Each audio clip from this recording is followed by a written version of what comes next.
My trashy neighbor deliberately ran a sewage pipe right into my rice field. Watching that filthy wastewater drown my seedlings, I didn't go pick a fight. I didn't call the cops. Instead, I quietly pumped every drop of that sewage out. Then I planted hundreds of poplar trees, while everyone laughed at me for just taking it. Little did they know the grove I was growing was quietly pushing its roots straight toward my neighbor's foundation. One morning, I walked into my rice field like any other day, when suddenly something warm and disgusting wrapped around my ankles. Then it hit me, a smell so foul it nearly knocked me out. Straight up vile, the unmistakable stench of raw sewage. My stomach was flipping, and there it was, a dark brown liquid, bubbling up from the corner of my field, snaking through the paddy I'd poured my heart into, my once green seedlings already turning yellow and dying. In that moment, I just froze. The pain in my chest was so heavy I could barely breathe. This field was passed down to me by my mom, the only thing our family had left from our ancestors. The only thing keeping us going, me and my mom. I followed that dark stream back to its source. There in the weeds, a single grayish-white PVC pipe shoved right into the ground, still dripping yellow-brown liquid from the opening. And on the other end of that pipe, connected straight to my neighbor Wang Fugui's place, his brand new luxury mansion he'd just finished building. Something snapped inside me. Rage shot through every inch of my body. I clenched my fists so tight, my whole body was shaking, from pure, uncontrollable fury. And Wang Fugui's smug, arrogant face was all I could see. The way he'd always bossed around the whole village, looking down on everyone like they were dirt beneath his feet. And when he was building that mansion, just to grab a few extra feet of land, he straight up bulldozed into my field boundary. One thing after another, burning into me like a red-hot iron, searing into my chest over and over. Every part of me wanted to charge over there right then. Grab the hoe from the field, and smash that shiny front door of his to pieces. Grab him by the collar and ask him if his heart was made of the same filth he pumped into my land. But right as I lifted my foot to go, I thought about my old mother at home. So I forced myself to breathe deep breaths over and over. Cold air burning into my chest, sharp and stinging. Every curse word I had ready to go, every urge to throw hands, I swallowed it all back down. With someone like this, yelling gets you nowhere. And calling the cops? In this village, disputes like this almost always get swept under the rug. Best case, they make him move the pipe. Toss me a few $100 for the damaged seedlings. But what about my dignity? What about this land he treated? Like his personal toilet? That amount of money means nothing to him. He'd just think he bought his way out of it. Next time it'd be even worse. I looked around. The fields were empty, not a soul around. Just the wind rustling through the crops, like the world was mocking me in silence. I crouched down, reached out my finger, touched that PVC pipe still leaking sewage, cold, hard. My eyes traced past the pipe, and locked right onto Wang Fugui's foundation. I started calculating the path of that drainage pipe, the distance between his foundation and my land. My eyes slowly went cold and still. That night, I didn't watch TV like usual. I dug out an old book passed down through my family, going all the way back to my great-great-grandfather. It was full of old folk wisdom most people had never heard of. My fingers slowly flipped through the pages and stopped on the section about poplar trees. It said, poplars grow fast. Their roots are aggressive, incredibly invasive. They can hold soil and split rock. The corner of my mouth curled up into a smile no one could read. Next morning, barely light out, I was already out there with my hoe. Early risers saw me heading out. They all figured I was going to clean up the ruined seedlings, but I didn't. I went around the contaminated area entirely and quietly started digging drainage trenches on the other end of the field. Who after who, steady, deliberate, dirt flying. Nobody knew what I was really doing. Nobody knew that a years-long, carefully planned revenge had just quietly begun. The old diesel pump I borrowed from the village roared to life, deafening, like an exhausted old bull letting out one last cry. I drove the thick intake hose hard into the ground, into the blackened, sewage-soaked paddy.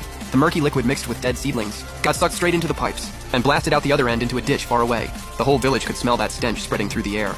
Every villager who walked by covered their nose, throwing me looks mixed with pity, confusion, and yeah, some straight up enjoying it. Old Chen, a village elder who'd watched me grow up, hobbled over with his cane, unsteady but determined to reach me.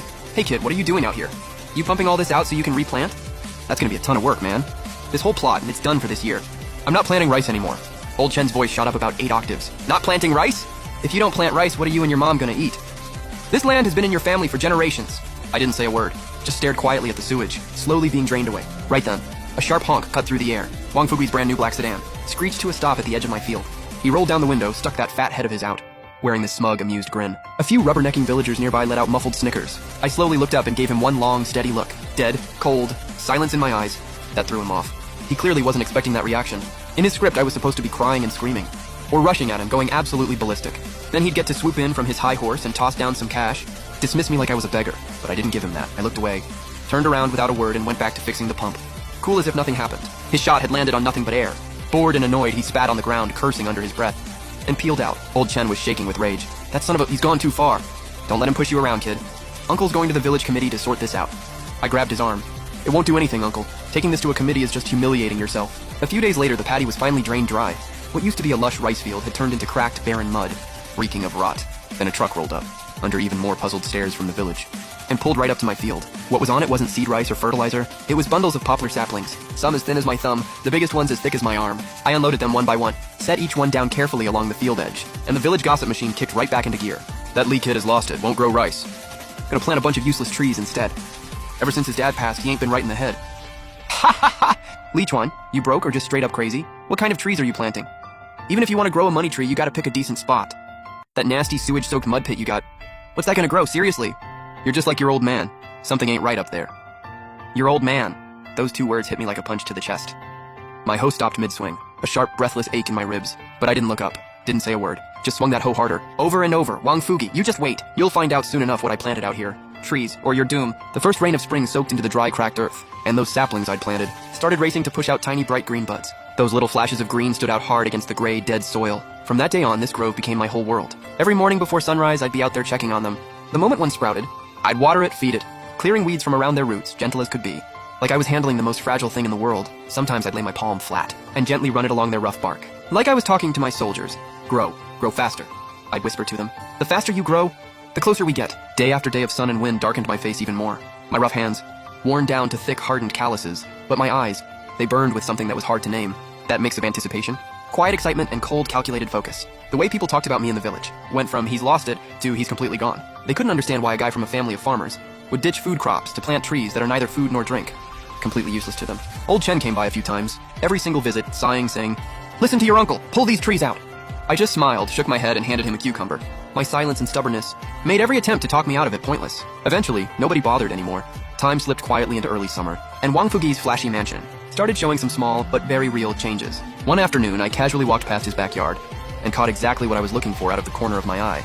On the outer wall of his mansion, the side facing my land, a hairline crack at the base of the wall starting from the foundation, silently creeping upward. My heart jumped, then a wave of pure, quiet thrill. This was faster than I expected. A few days later, Wang Fugui brought in a mason to patch it up. I hid behind my own wall and listened close as the mason's voice drifted over. "Hey, Mr. Wang. Looks like there's some minor settling in the foundation. Small issue, we can patch it right up."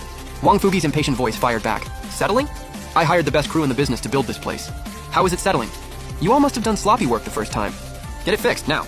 I leaned against my wall and laughed, without making a sound. "Minor issue? Buddy, this is just the beginning." Not long after, his backyard drain started backing up too. Clogging every few days, sewage bubbling back up, making his whole yard reek. Every time he'd curse someone out and call someone to come unclog it, blaming it on bad construction quality, or his family not using it right. Never once did he dig deeper. Meanwhile, I'd stand at the edge of my field looking at my poplar grove. They'd shed that early awkward scragginess. Branches spread wide under the summer sun, bursting with life. I could feel it, even underground where no one could see. Hundreds of roots pushing forward like fearless soldiers, carrying my will with them, expanding relentlessly toward their target. Late one night, not a soul around, I grabbed a black plastic bucket and crept into my poplar grove. Inside the bucket, a specially made high-strength root growth booster. Carefully, I poured it out, focused right at the base of the trees closest to Wang Fugi's foundation. I whispered softly, "That's it. My babies." The liquid sank into the soil and vanished. But I knew what had just started. A full-on underground feast had begun. The poplars started shooting up at a visible rate, every leaf swaying in the breeze. Felt like it was cheering for me, screaming victory. And on the other side, that mansion and symbol of his wealth and arrogance was being eaten alive where no one could see, rotting from the foundation up, bit by bit.